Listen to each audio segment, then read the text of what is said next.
Quand on parle de public affairs, on pense spontanément aux études politiques, car c'est la partie la plus visible de notre activité, avec notamment le baromètre mensuel de popularité Ipsos Le Point, les sondages d'intention de vote ou les estimations des résultats du scrutin.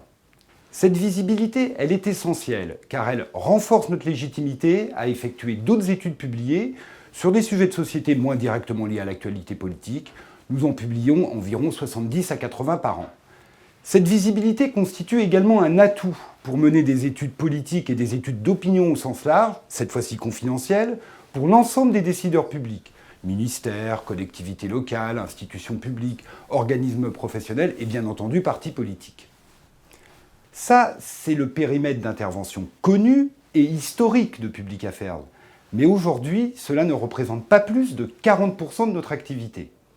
En effet, nos principaux clients sont davantage des grandes entreprises du secteur privé, McDonald's, Richemont, Capgemini, voire du secteur public, EDF, La Poste, la SNCF. Alors, que faisons-nous pour ces entreprises ? Le département corporate les accompagne dans la définition de leur stratégie en réalisant des études sur leur image, leur réputation et leur communication. Nous intervenons également en cas de crise, soit de manière préventive, par exemple avant l'annonce d'une décision de justice, soit de manière corrective, par exemple pendant une grève.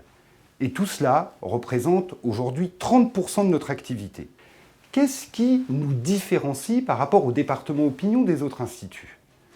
Notre volonté d'aller plus loin dans la palette des solutions proposées et dans l'accompagnement de nos clients, grâce au département tendance, qui à partir de grands observatoires vendus en souscription, développe une approche prospective visant à détecter les tendances émergentes et les tendances de fond, grâce au département Insight, spécialisé dans la création de noms de marque, grâce également à Ipsos Trust, notre activité de conseil en communication auprès des décideurs politiques et économiques, grâce enfin à une expertise pointue dans certains domaines comme la santé publique, le logement ou le développement durable.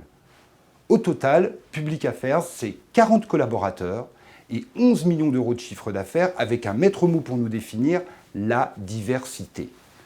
Diversité des sujets tout d'abord, avec plus de 550 études par an qui peuvent aborder aussi bien l'image de McDo en République tchèque, la confiance des Français dans le polystyrène ou encore l'activité sexuelle des femmes pendant leurs règles. Diversité des formats également, avec des sondages d'actualité à 2 000 € publiés 48 heures après le brief, mais aussi des programmes d'études internationaux à 600 000 € qui s'étendent sur près d'un an.